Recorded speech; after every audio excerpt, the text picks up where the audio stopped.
Salam untuk semuanya. Dalam jumpa ini, Gema Suara Iman akan mengulas tentang kenapa Allah disebut Tuhan. Apa arti kata Tuhan dalam Alkitab? Sahabat Suara Iman, pada awalnya kitab Perjanjian Lama, kitab Kejadian sampai kitab Maliaki ditulis dalam bahasa Ibrani, bahasa asli orang Israel. Dalam kitab ini, sebutan untuk Tuhan Allah ditulis dengan kata Yahweh Elohim. Kata Yahweh adalah nama pribadi Allah. Sedangkan kata Elohim artinya sesembahan atau yang disembah atau tempat arah orang beribadah. Jadi Yahweh Elohim berarti Yahweh yang disembah. Nama Yahweh dikenal pertama kali adalah ketika Allah menampakkan dirinya kepada Musa di Gunung Horeb. Ketika itu terjadi percakapan antara Musa dengan Allah. Saat Allah memerintahkan Musa untuk kembali ke Mesir untuk membebaskan bangsa Israel dari perbudakan bangsa Mesir. Pada waktu itu, Musa berada di tanah Midian, di Jazirah Arab.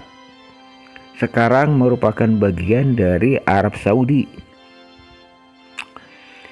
Musa berada di Midian sebagai pelarian setelah dia membunuh seorang tentara Mesir kira-kira 40 tahun sebelumnya. Ketika itu, dia melihat tentara Mesir menyiksa orang-orang Israel yang waktu itu menjadi pekerja paksa di Mesir. Dia menjadi marah dan membunuh tentara Mesir itu. Setelah membunuh, dia melarikan diri ke tanah Midian. Sejak itulah Musa tinggal di tanah Midian.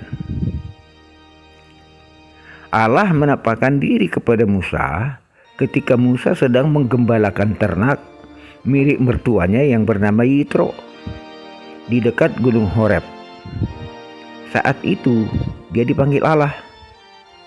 Allah menampakkan dirinya kepada Musa dalam rupa nyala api di semak-semak.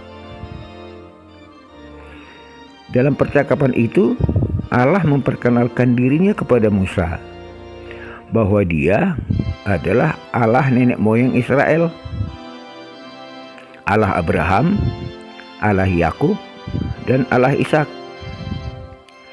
Saat itu Allah menyatakan namanya adalah Yahweh. Dan itulah pertama kali Allah memperkenalkan namanya. Sebab Allah belum pernah menyebutkan nama itu kepada Abraham, Yakub maupun Ishak, nenek moyang Musa. Allah juga mengatakan kepada Musa bahwa Yahweh akan membebaskan bangsa Israel dari perbudakan bangsa Mesir dan akan membawa mereka ke tanah Kanaan, tanah yang telah dijanjikan Allah kepada Abraham, nenek moyang mereka. Sejak saat itulah bangsa Israel mengetahui bahwa nama Allah mereka adalah Yahweh. Nama inilah yang kemudian tertulis di dalam kitab Taurat dan kitab para nabi yang sekarang kita kenal dengan kitab Perjanjian Lama. Allah juga pernah menyatakan namanya kepada Nabi Yesaya. Dalam kitab Yesaya, Allah mengatakan, "Aku adalah Yahweh, itulah namaku." Allah mengatakan namanya ketika dia memberitahukan kepada Yesaya akan kedatangan Yesus Mesias. Sejak awal kitab Perjanjian Lama, kata Yahweh selalu digunakan untuk menyebut nama Allah. Tetapi sejak kira-kira tahun 400 sebelum Masehi, orang-orang Yahudi mulai merasa bahwa nama Yahweh itu terlalu mulia untuk diucapkan. Tidak layak diucapkan. Terlebih dalam firman ketiga pada 10 firman Tuhan sudah mengatakan, jangan menyebut nama Tuhan Allahmu dengan sembarangan. Jadi mereka selalu merasa bersalah apabila harus mengucapkan kata Yahweh. Tapi kemudian dengan tidak boleh menyebut kata Yahweh, timbul kesulitan ketika mereka membaca Alkitab, terutama ketika seorang imam, pendeta masa itu, sedang mengajar atau berkhutbah di rumah ibadah. Kesulitan ini mereka rasakan kira-kira 100 tahun lebih, dan mereka belum menemukan jalan keluar untuk menghindari menyebut kata Yahweh. Kesulitan ini memaksa orang-orang Yahudi mencari kata lain yang bisa digunakan untuk menggantikan kata Yahweh agar bisa membicarakan Allah tanpa menyebut kata Yahweh. Setelah melalui berbagai diskusi yang panjang, akhirnya mereka sepakat menggunakan kata Adonai. Kata Adonai artinya Tuan atau Bapa, namun mempunyai arti kedudukan dan derajat yang sangat tinggi. Tidak sama dengan kata Tuan atau Bapa yang digunakan sehari-hari. Kata Adonai inilah yang digunakan sebagai pengganti kata Yahweh. Dengan demikian, ketika mereka harus mengucapkan Yahweh Elohim, mereka menyebutnya dengan Adonai Elohim. Pada kira-kira tahun 300 sampai 250 sebelum Masehi, kitab Perjanjian Lama diterjemahkan ke dalam bahasa Yunani. Pada waktu itu, bahasa Yunani merupakan salah satu bahasa yang digunakan sehari-hari di Israel.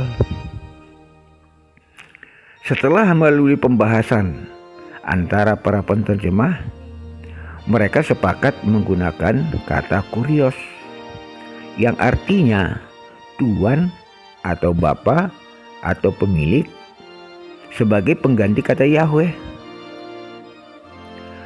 Kata kurios dalam bahasa Yunani sama artinya dengan kata Adonai dalam bahasa Ibrani. Dengan menggunakan kata Adonai atau kurios, mereka tidak perlu lagi merasa bersalah karena menyebutkan nama pribadi Allah, sekalipun mereka harus mengucapkannya berulang-ulang. Sahabat Suara Iman, sejak setelah ditemukannya kata Adonai dan kata kurios, bangsa Israel tidak lagi menggunakan kata Yahweh. Karena kitab suci yang mereka gunakan sehari-hari telah dirubah dengan menggunakan kata Adonai atau kurios.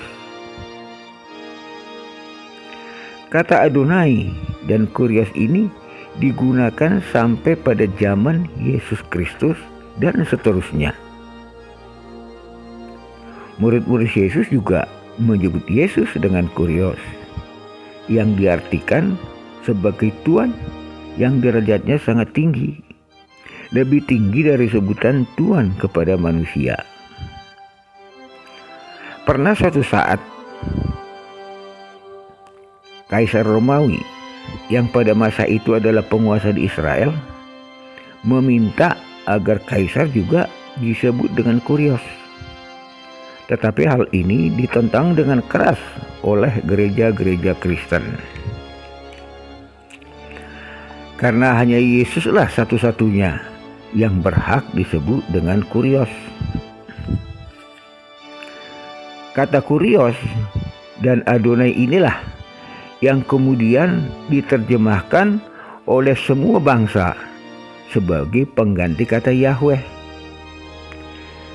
ke dalam bahasanya masing-masing ketika mereka menerjemahkan Alkitab. Demikian juga dengan Alkitab Indonesia.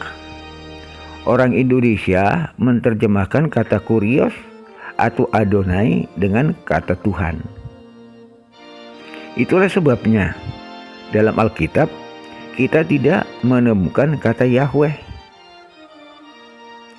Dengan demikian, kata Tuhan bermakna sebagai pengganti sebutan Yahweh dalam bahasa Indonesia.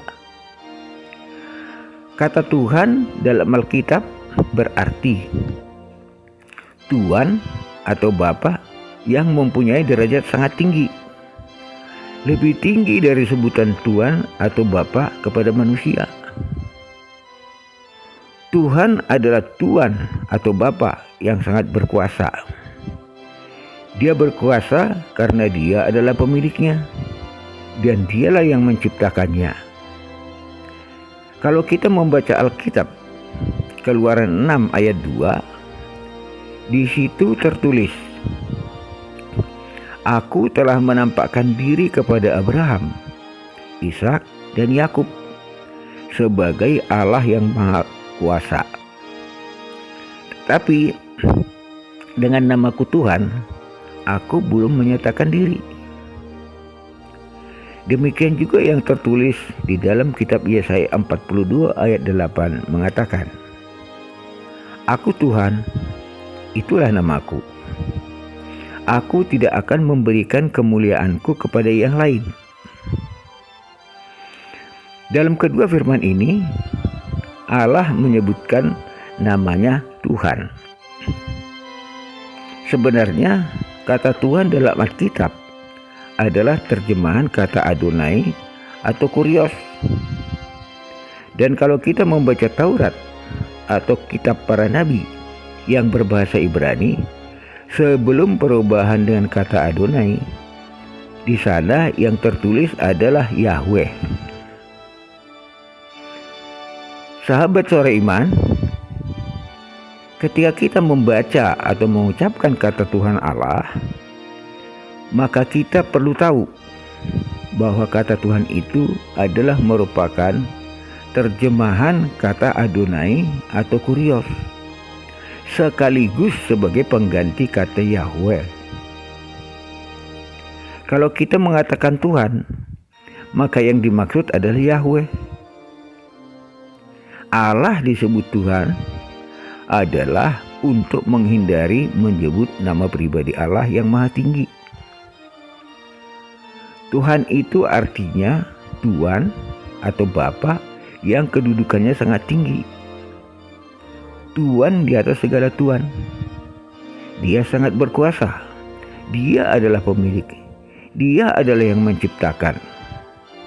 Tapi sekarang kata Tuhan tidak lagi dapat dikatakan sama dengan kata Tuan. Karena kata Tuhan hanya digunakan untuk Allah dan tidak boleh dikatakan kepada manusia. Setiap orang yang mengatakan Tuhan, maka yang dimaksud adalah Yahweh. Karena sebelum Alkitab tidak dikenal kata Tuhan, karena kata Tuhan diciptakan hanya untuk menyebut nama Allah. Inilah kenapa Allah disebut Tuhan. Demikian renungan kita kali ini. Damai untuk kita semua.